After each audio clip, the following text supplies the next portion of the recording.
Rod, I'm here with one of the game's all-time characters, Doug Sanders, the Peacock. Is that what they used to call you, right? The Peacock? They do, the Peacock of the fairways with all the colors I wore of. Oh, you got red going today. Have you, I hate to be rude, but have you ever worn just black and white or Lord help me, khaki? Let me think about it. I thought about it, no. All right, what are your main colors? I've seen you were Ricky Fowler way before Ricky Fowler. Well, I don't pick out a color every day. You know, I go by and something tells me, you know, I might see a golf tee, and I said, well, it'll be orange today. Yeah. Or I might see an apple, you know, I said it'd be red or whatever. But just so I knew what I wore the day before. Yeah. And unless there's really a particular thing that someone tells me, you know, Doug, wear pink or orange today or whatever. But I just pick out a different color. You have a favorite color? I've seen you in like lavender sometimes. Well, I like lavender. I think it's a great color. You know, it's a color that I think it just brings out a little bit of me, you know, a little bit more. Where'd the whole peacock thing come from? Well, I was the first person on the tour to ever come out with the gloves. Gloves? Yes. I got the company used to make me, you know, pinks and lavenders, purples and everything. Yeah. Then a guy told me one time, a friend of mine, he named his son after me, Lloyd Pitzer, named his son Doug.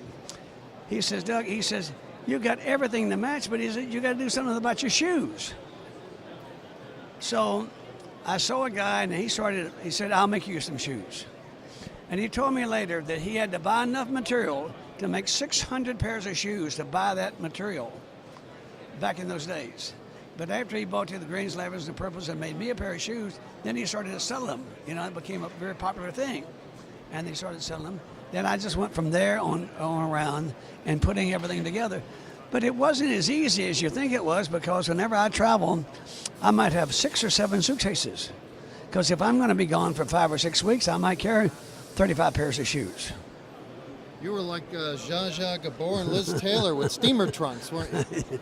Well, yeah, but back in those days, you had to have a little help from the people at the airport because they charged you by the pound. Yeah.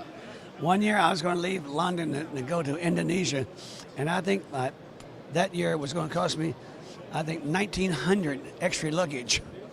But wow. I knew a person to help me out, so I was able to go there. And all right, now 20 tour wins, which is a lot. Not a lot of people do that, especially these days. Won the Canadian Open as an amateur. How'd you do that, win as an amateur? Well, I came over to play.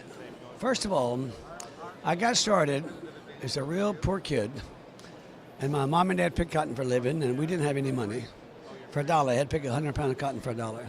And I started looking for the golf balls for nickels and dimes, and my brother and mom and all, but nobody had any money. So when I was about 13, the pro took a liking to me and let me hit balls. The caddies weren't allowed to play.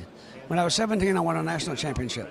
Well, so I went off to college after winning this national junior championship, and I met a guy after 3 years of college. I thought about turning pro, but he didn't want me to turn pro. He was from Canada, and so he told me, Doug, go over and play in the British Amateur.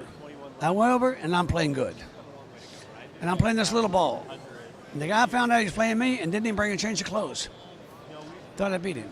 Well, he ended up beating me. Every shot I hit, I knocked it right over the stick. And the caddy kept telling me, great shot, Mr. Doogie, but through the green. You couldn't stop that little ball, you know. Well, I came back to Toronto, and he says, Doug, there's a big tournament over in Montreal. Go over there and qualify. Called a Canadian Open. I'm 22 years of age, never played in a professional tournament, and all the guys, Hogan, Snead, Palmer, and everybody there. And I went over and I won it. That was your first pro tournament? Yes. First one you ever played in? First one I ever played in. Only amateur to ever win the Canadian Open.